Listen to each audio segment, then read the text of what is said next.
We are live. Well, yeah, we are live. Thank you for joining us here today.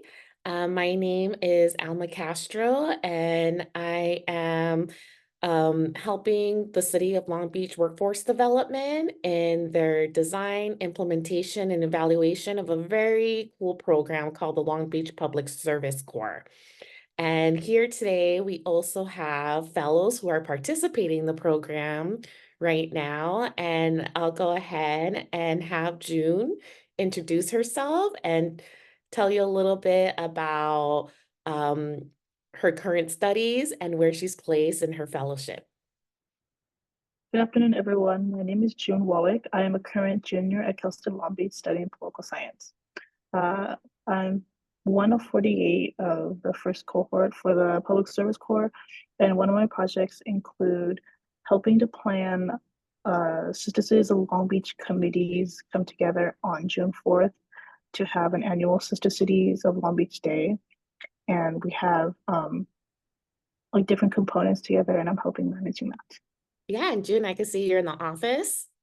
Yes, I am. I'm in the All office right now. right. So that's just where like the mayor's office, how it looks like in the background. Maybe we'll do like we'll see like a walk by of the mayor. Who knows? And then we also have here Angelica. Hi, could you introduce yourself and where you're placed in the city? Okay. Hi, my name's Angelica. I did recently graduate Cal State Long Beach as an American Studies major last year, and I am currently placed in a mayor's office as well. Great. And then in the chat, just so you get an idea of everyone's background and majors, if you could put in the chat what you're studying right now so we could get to know you a little better. Ooh, health science major. Yep, we have a whole health department in the city of Long Beach. Psychology. I was a political science major too when I was an undergrad. Oh, accounting. Yes, manage that money. Environmental science and policy. We're going to talk a little bit more about the special offices that are embedded in the city of Long Beach, and one of them involves climate and adaptation. Law school. There's actually a few fellows currently that have the goal to go to law school as well. That was something that was highlighted. All right. Thank you for sharing. And today we're going to talk a little bit about the background of the program, giving you like the requirements, eligibility, what to expect. And we're just excited to bring in the second cohort for the fall academic year. A little bit about the background of Long Beach Public Service Corps. Our mayor, Rex Richardson, has a deep commitment to cultivating talent and ensuring that our talent and youth are able to find pathways to good paying jobs. And the city of Long Beach is, I believe, the top three employer in the city of Long Beach.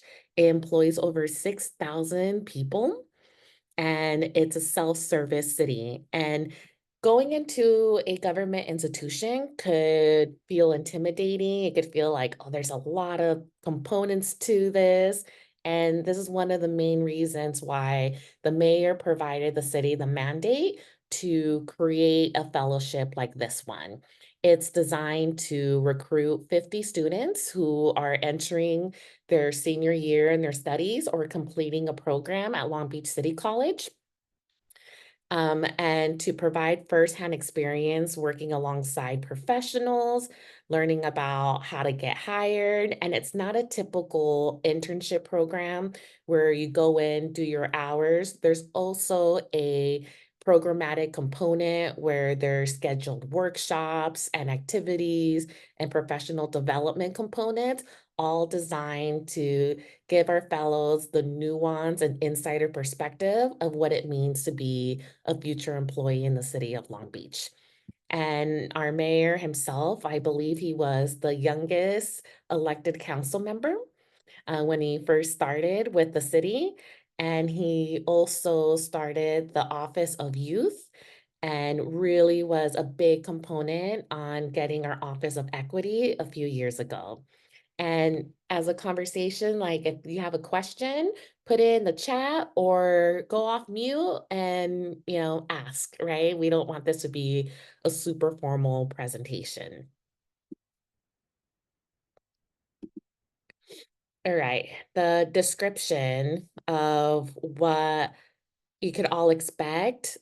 June, Angelica, could you talk a little bit about how you first heard about this program being the inaugural cohort? Because I know, June, you mentioned that you participated in one of these information sessions. Could you share a little bit? Yeah, so I found out about this fellowship through my current boss, Montserrat. I was on a business trip with the mayor and Montserrat and a few other people from delegation to be a translator for him on the mayor's first international trip as mayor. And Montserrat said like, "Oh yeah, we're currently recruiting for a fellowship." And so the day I got back from Japan, I applied, and it was like the day before the deadline. So that's how I found out. Ooh. Yeah, Angelica, how did you find out about it? So right after college, I applied for actually a prosecutor's internship, and I kind of throughout that internship, I got to know other departments, and I kept in touch with my network. And after I completed that internship, I went back and emailed my connections and inquired about like any job openings or any other opportunities I can do. Like I reached out, emailed, and just wanted to be a part of anything. And then Regina in the mayor's office was my reference, and she connected me with Monse here in the mayor's office, and Monse connected me to the fellowship as well. So. That's awesome. Working your networks. That's exactly, how to do it. Thank you for sharing that story. And, when we're from Long Beach and live here, I'm not sure if you've all heard this, but we talk about the greater Long Beach area. Like I grew up in Carson and definitely had a Long Beach identity too. So we recognize that in this program. Like, yes, Cal State Long Beach is like the core, it's our university here, but we are also accepting applicants from Cal State Dominguez Hills and Long Beach City College. So that is the ecosystem that we're tapping into to make sure that we are keeping and cultivating our talent for future public service careers. All right, now the process, the program components. We're selecting 50 applicants and up to 700 hours, and this is a full academic year fellowship. So it will start the fall of 2024 and end spring of 2025, and fellows are able to work up to 700 hours. And the process is right now, we're accepting applications until the end of the month. After we review the applications, there's an interview process, a final selection, an onboarding process, and the beginning of the fellowship. Because we expect the onboarding process to start in the summer, we really want to be transparent, and everyone should be hearing back pretty soon within 6 weeks of applying, because we do need to coordinate the onboarding process that will happen in July or August. And we will be very transparent about when those dates are because we know you all have lives and vacations and things we want to do in the summer. And last year, we received over 300 applications, to give you an idea. And the interviews will probably take place in June. Yeah, throughout the month of June. That is the goal. But the application process, some of you may have started the application, looking through it. We're going to talk about some tips and things to think about with the application.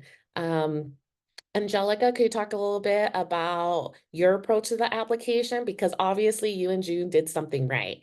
So do you remember your approach and what you were thinking about? Um, I'm not really entirely too sure. I've tried my best to research it and try to make sure that I had all of my things ready. Like it's just I feel like I was just in a process of applying to anything, anywhere, and I just made sure that my documents were okay, double checked those, updated those, and just make sure it catered to the program specifically, because before I was double checking like my documents, it was like kind of catered to something else, but this one's more catered to like public service. So I just during the application process, I just double checked everything and make sure it's like what they're specifically looking for. And Mhm. yeah, I think that's what I remember. Yeah, great. June? On my application, I made sure to stress my love for public service, since this is like a public service fellowship. And I also made myself as appealing as possible, because this is like the first window that people will see of you.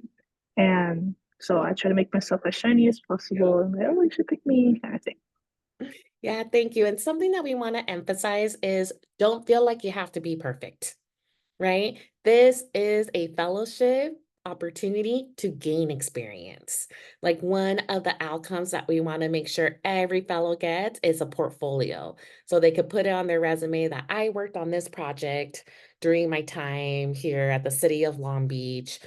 So we don't want the idea of, oh my gosh, I feel like I don't have any professional experience, so I shouldn't apply. Like this fellowship is a resume builder. So we really want to get to know you, right? And then you'll notice that there's essay questions, and that is really the opportunity to highlight so we could learn a little bit about yourself and your interest. Um, any pointers about how you approach the essay questions from our fellows?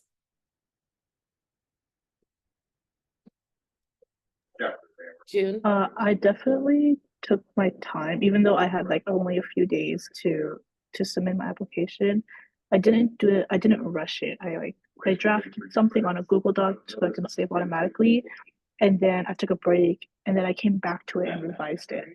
And also, it's helpful for anyone close to you to revise it too, so you can have a second pair of eyes. Okay, thank you. Oh, and there's some clarification about when the interviews actually take place. Thank you, Candy. And we have Candy Gonzalez on here as well, who works with workforce development and knows every aspect of this program. So she'll be in the chat helping us out, and interviews will take place in the middle to the end of July. But Candy, we'll be reaching out to the applicants on scheduling interviews by June, correct? That will take place the first 2 weeks of July, because applications for this cohort will be open until June 30th. Okay, thank you so much for that clarification. So there's more time to apply, so that's a good thing. And we're having a question for these positions. How's the availability? Is it from Monday to Friday? That is a really great question to get to like the next part of this, right? We understand that you all will be also going to school, right? If you land this fellowship. And the working hours of the city is Monday to Friday. Some offices start as early as 7:30 to 5:30. That is usually the range. And the details of the schedule is going to range with each fellow. It really depends where you're matched and the preferences of your site supervisor. Some folks are going to go in the office every time they're scheduled to work. Others will have a hybrid schedule where they'll do some work from home, go to the office once in a while. And we have a few fellows who are fully doing their fellowship remotely. And that is all really scheduled and clarified once the matching happens, because every department has different needs. So there isn't like this is when you need to go in. But we do have a requirement of working minimum 15 hours a week, right? And because there's 700 hours, there needs to be some management to ensure that you're not maxing your hours within like the first semester of the academic year. So there's a lot of managing of times, but it is a minimum of 15 hours. And there's a lot of opportunities and engagement through the workshop series, different opportunities to tour the city, activities. So this is a high commitment fellowship. So before you apply, really think about your availability and if you're able to make this fellowship a priority. So it may not be someone may not get the best experience if they're juggling 2 jobs, 3 jobs. That's why it was really important for us to be competitive on our hourly rate. So that's a little bit of what to expect with scheduling. Let's see, do workshops and other activities count towards the max hours? Yes, you get paid for that. So every hour that you use on like a workshop, since it's required, it counts into your timesheet. And then there's a question. There's no additional information required for the application outside of what's being requested.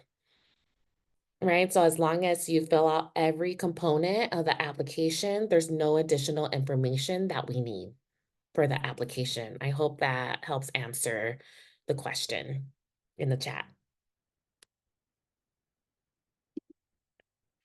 All right, eligibility for this program. The eligibility for this program is for residents of Long Beach.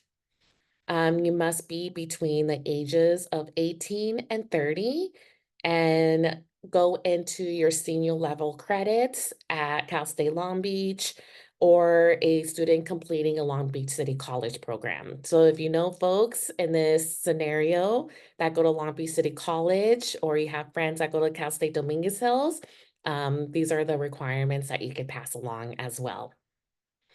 And let's see, Valerie, can you live in neighboring cities? You know what? We're going to have everyone's contact information and we're going to have further discussions about what if you live in the nearby neighboring cities, can I still participate?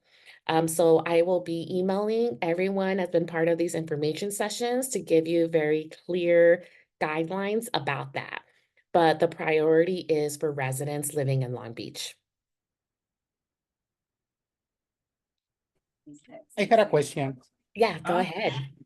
Yes, I know on the age from S8 to 80 to 30, because I'm a traditional student, I back to university after 30 years, and I just graduate for Long Beach. So I still able to apply, That is a strict requirement that the age is between 18 to 30. Okay. Okay, thank you for asking that question. All right, because they said priority eligibility. Yeah. Uh-huh. Okay, Okay. here's another question. What if you go to CSUF but live in Long Beach and graduated from Long Beach City College? I would say yes, go ahead and apply for that one. Any other questions about this? Feel free to go off mic or put it in the text box. All right. Part of the onboarding process, right? You applied, you were asked for an interview, you're interviewing, then there's an onboarding process, right? And part of that is some professional development training before beginning the internship. Out of curiosity, could we use a emoji of maybe thumbs up if you've participated or been through an interview process? I know, Angelica, you have. Jordan, Samantha. All right. And the good news is once you begin the interview phase of it, the coaching begins, right? Like we provide tips on like, this is what to expect, so that is part of the experience as well. So for those who may not make it to being selected as a fellow, you do get to experience some coaching and tips for the interview process as well. And, we're a little bit different here because the city of Long Beach is such a team dynamic that it's rare that you're only working with one person, right? So typically, first interviews have a panel of 3 individuals, maybe even 4 or 5 individuals, asking questions, and June, could you give a little bit of insight of what someone could expect with this interview process, that maybe you weren't expecting and you're like, oh, this is interesting. Yeah, so when I came in for the interview, I was expecting a panel of 3 people, and I thought they would be sitting next to each other, but they were sitting in like a square formation. So that made the room really big, and it was a little scary at first. But when they were asking me questions, I made sure to like take a breath and like compose myself before answering, because it's better to have a clear and concise answer instead of stuttering. Yeah. Angelica, any tips on how you handled the interview? Going through a couple of interviews, I think it really was just like a self thing. I feel like most of the time, if you think you're underqualified, you're probably overqualified. It's just, I think it takes a lot of confidence and a lot of, like, yeah, good coaching. It's helpful, but I think what I've learned is that it's really just myself and how I present myself and how I think about myself. Like, oh, imposter syndrome is not real. Never think you're underqualified. It's just, just go for it. I think like just, always have to tell myself, just go for it, and then just be yourself. And I Yeah. think that's how the best Yeah. So interviews come out. basically, don't create a psychological warfare with yourself. Like calm and if you make it to the interview process, know like, hey, there was something about your application that sparked an interest for us to want to meet you, because this is a very supportive fellowship. Like everyone that you come across in this fellowship is your biggest cheerleader. We really want to see all of you be successful and have an interest in being like, maybe I could see myself in the public sector. This is a career that I may want to start here in the city of Long Beach. So just keep that in mind, that everyone is rooting for you. We're not trying to trick you or do anything like that. We really just want to get to know you. So that's why it's a panel of 3 people, maybe 4 people, because we don't want just one person to meet all of you. We're selfish. We all want to meet you. So that's why we have panel interviews. Okay. And next, what you can expect, right? The city of Long Beach, we're very unique because we're a self-service city. We're the second largest city in the county of Los Angeles, and we have our own police, fire department. We have our own health department, which is super unique. Typically, cities coordinate and work with their county health um, system, which we do too, but we independently run our own health department. And there's only 3 other cities in the state of California that has the same situation. And that the other 2 are in Pasadena and Berkeley, California. Right. And this just gives you a huge advantage because you really get to experience how cities run in the city of Long Beach. We also have our own city prosecutor, and the prosecutor takes care of all misdemeanors that happen in the city of Long Beach. So if you're interested in learning about the criminal justice system, different diversion programs, like the city of Long Beach is the place to be. For us, it's a little hard to understand the real scope of how big the city of Long Beach and the county. We're used to being in highly dense areas, but the city of Long Beach is like a county in a lot of places in this country, right? So like the magnitude, like the city of Long Beach will be invited to conferences that are focused in the county, and you're like, oh, but we're not a county, but we do everything that a county does, right? We have our own utility department and financial management that manages a budget of $2 billion, right? And you'll hear about the structure of the city of Long Beach being referred to as a city manager and council form of government.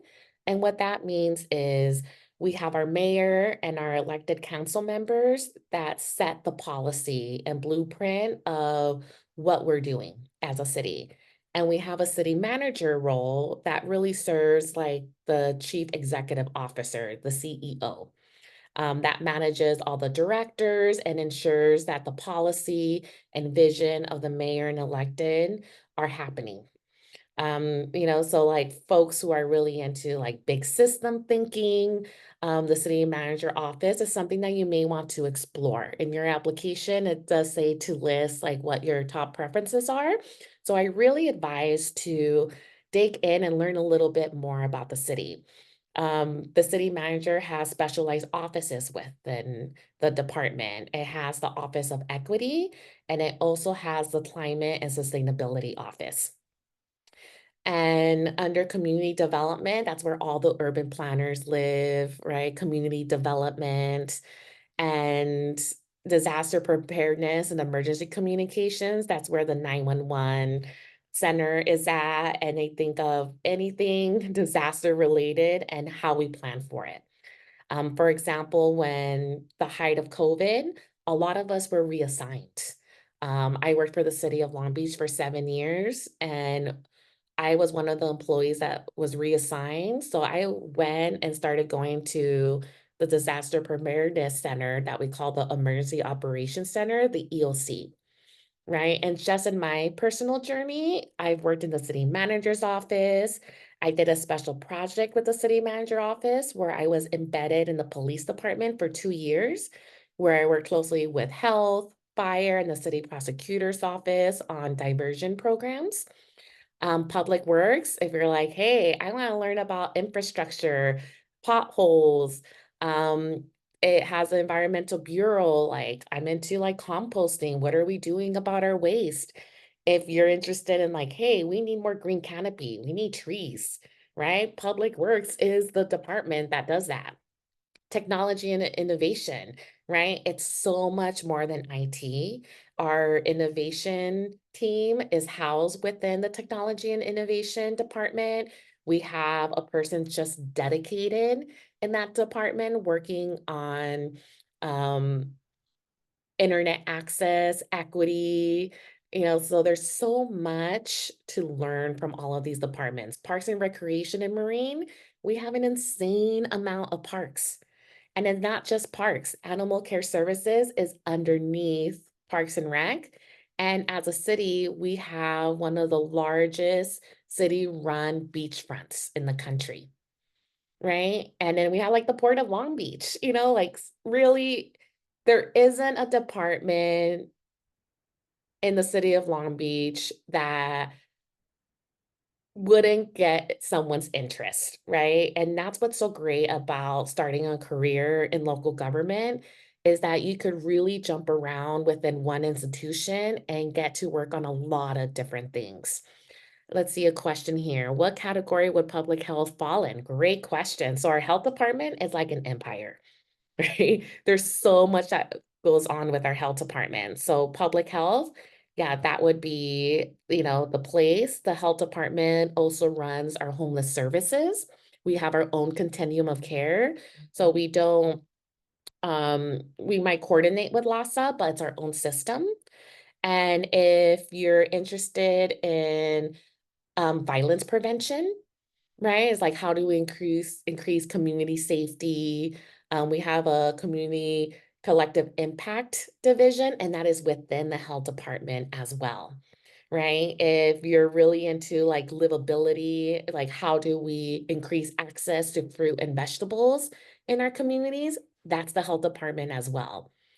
And another interesting fact with Public Works, they have a team just focusing on mobility and livability, right? How do we break the chains of depending on our cars and making sure we're thinking about how could we get to point A to point B using our bikes or other forms of transportation, right? So, the city of Long Beach is really in the forefront of any issue that's important on our sustainability goals and our quality of life, right? Like what the city does impacts our everyday experience of our city. So I'm going to pass it to our fellows so they could talk about the projects they're working on. Angelica, could you share about what you're working on? Hi, yeah. So right now I'm working on two main big projects. I'm helping out our deputy or our director of community engagement with commissions.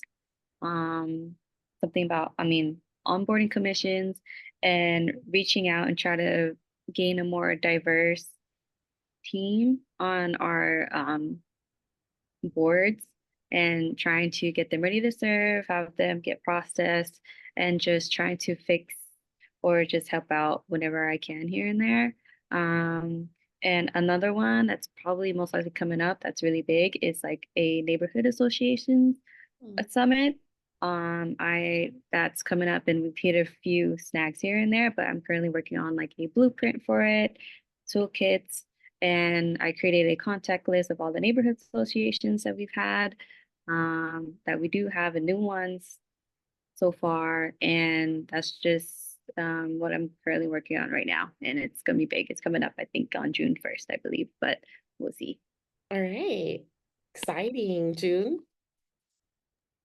Yeah, as mentioned before, I'm working on Sister Cities of Long Beach project, and it's going to be on Tuesday. So it's like right before council meeting. And so I'm coordinating with our 7 Sister Cities of Long Beach, like committees, like who's going to bring food, who's going to provide performances, and like making sure everyone like knows their assignments. And I'm also working with volunteers. I'm excited to them, like, oh, if we're going to set up this component of the day or another component, then making sure everything is running smoothly. Yeah, and could you tell us a little bit more about what Sister Cities, like what that is and why it's important? Mhm. So Sister Cities is a sister city relationship between 2 cities from across the world who have similar attributes. For instance, we have our longest sister city relationship is in Yokkaichi, Japan, and both are port cities and both have similar population sizes and like urban areas and things like that. And it's really great to widen your international horizons. Yeah, and I think that's a really key thing that maybe a lot of folks don't think about. When you work on local issues, you're really working on global issues. Our mayor Definitely. is constantly thinking at a global level, meeting with folks, because the fact is the majority of the world population eventually will be living in urban centers, right? So we're really looking at cities to solve really big problems, right? Climate and adaptation, that's like, oh, you think at a very global level, right? But who are actually coming up with the interventions, mitigating and putting a plan forward? That's cities, right? Sea level rise, that is affecting Long Beach, right? Heat islands, like this is everything that cities are impacted. And it's not like this isolationist kind of a thing. You know, when you work for a city, you're constantly looking at like, what are other cities doing? You know, you might get a phone call, you know, from like a network of cities that includes Canada, the UK, Latin America, saying like, hey, what are you doing? How did you handle this? And especially because we're a port city. So that's like another thing that I really want to emphasize is when you work locally, you're thinking globally as well. And to answer the question, if community development is more socially or more infrastructure, I would say it's both, right? Under community development, they're thinking about how could we use our land? What are the zones and what type of building could you do in these different zones? But there's also a strong social component to that department, and that is working with the community neighborhood groups, right? Coordinating like, okay, what does the community members want? You know, it's not about just bringing in developers and creating these fancy buildings. It's like, how do we talk about community vibrancy, preservation, about things that really matter to community members, right? So in every department, there's going to be like a strong technical component. And you cannot work in city government without thinking the social component, because on the top of our organizational chart, the people are even higher than the mayor and the electeds, guess who that is? That is us, residents. We're on the top, right, of the organizational chart because we elect our mayor and electeds. So we cannot do anything without a strong community feedback loop. So I hope that answers that question that I received in the chat.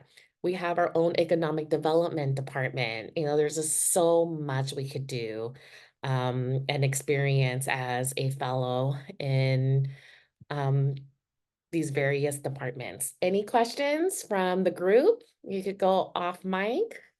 You know, it's just out of curiosity, could you see yourself in any of these departments, have an interest in learning a little bit more?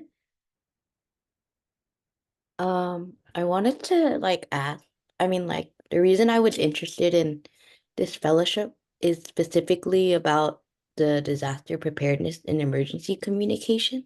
Mm-hmm. Seeing how since the impact of the COVID-19 pandemic, like what have they been doing to hopefully like also communicate with us better, especially as there's a tuberculosis Yes. spreading around right now. Absolutely. And yesterday in our information session, we had Megan, our fellow, who is assigned in the health department working on that issue right now. So with the disaster preparedness, once the city declares there's an emergency, representatives from key departments, depending what that emergency looks like, they go to the emergency operations center. And that's where an intense coordination effort starts happening. For example, during the pandemic, communications was such a big deal, right? Because we wanted to make sure that people had updated information.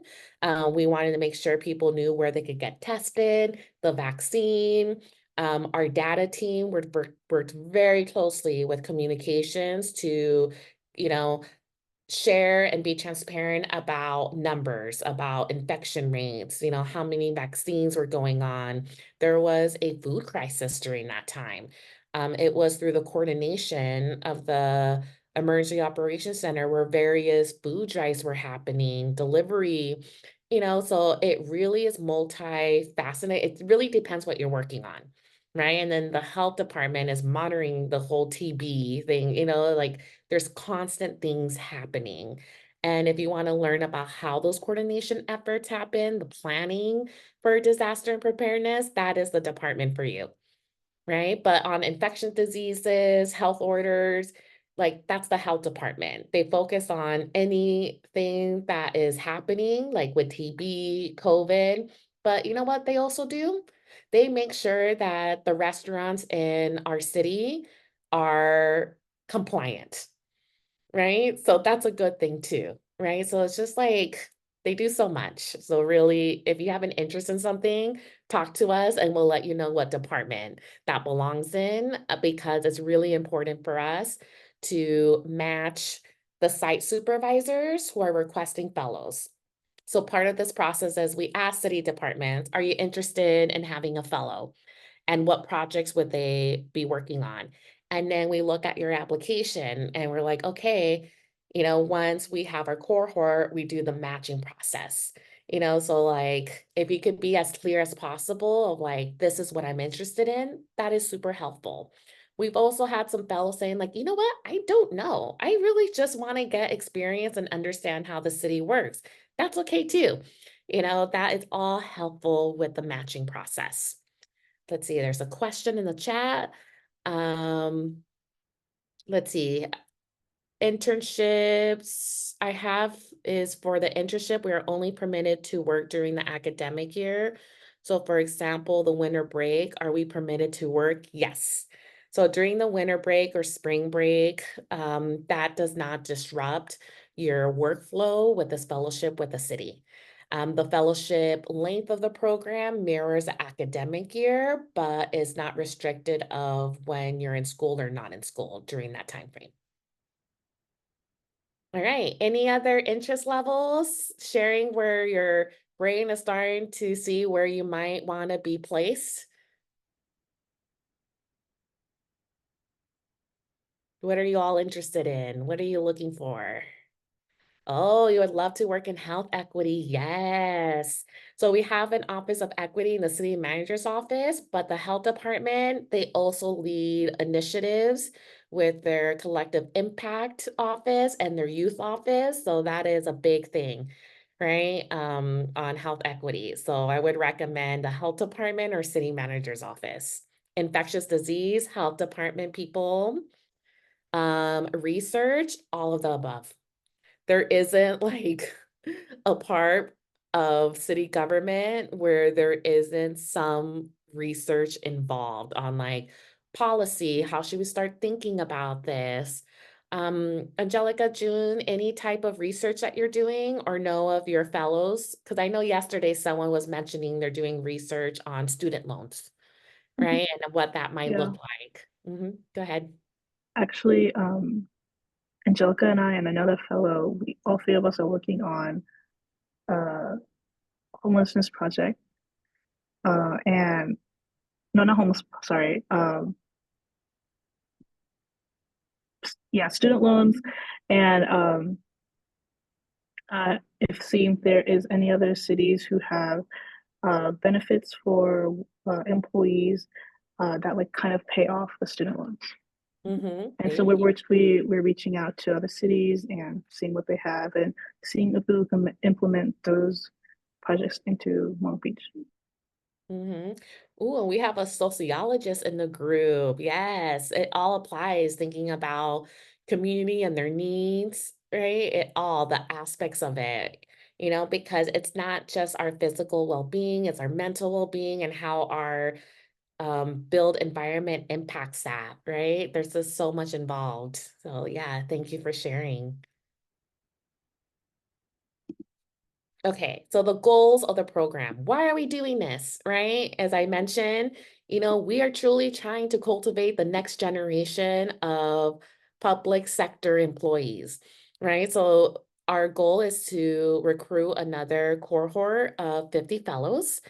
And because this has a strong programmatic component to it, we have a goal of fellows completing at least 85% of their 700 internship hours. If you're in this fellowship, we want you to be present.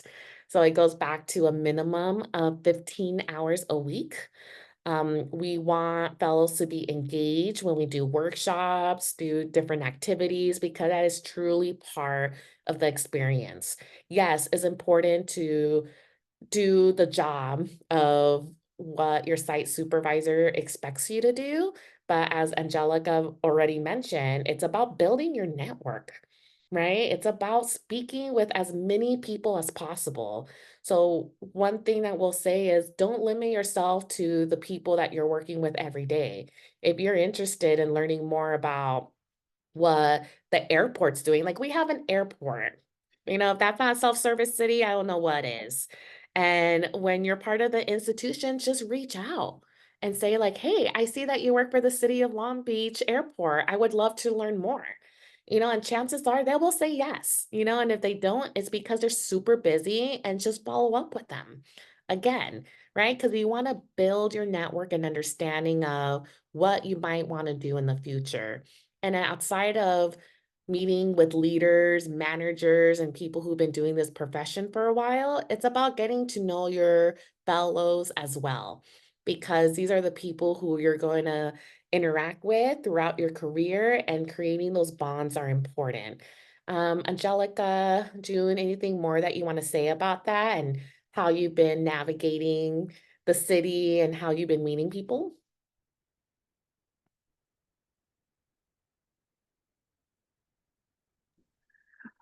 So yeah, whenever we're in the common area, we bump into fellows, and then we take time to say, "Hi, how you doing? What are you working on?" And, like getting to know them, and so or like getting lunch or like a coffee chat, things like that to network and grow. And don't be afraid to reach out and be the first one to reach out. Yeah, because that's very important.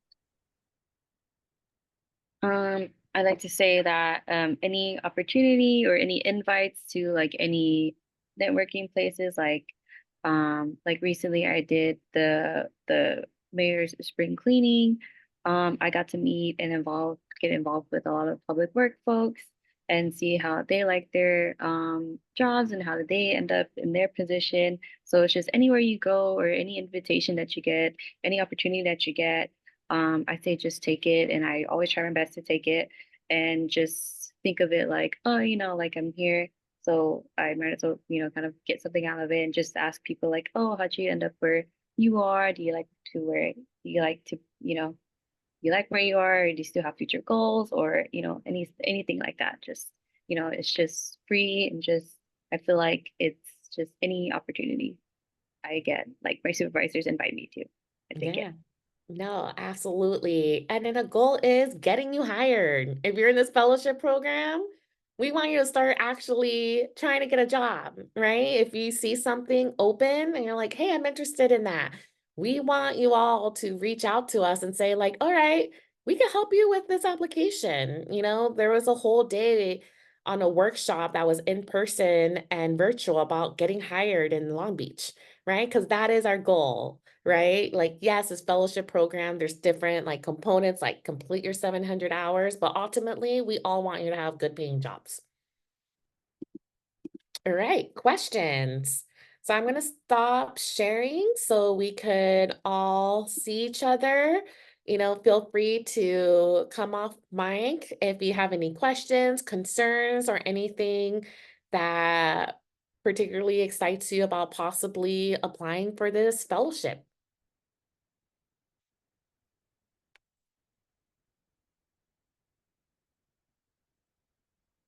Or you're all ready to start your weekend. You're like, information session on a Friday. You probably all have finals things to prepare as well. Oh, we have just someone that just submitted. That is awesome. We look forward to reviewing your application. It is a great program. We're really excited to be able to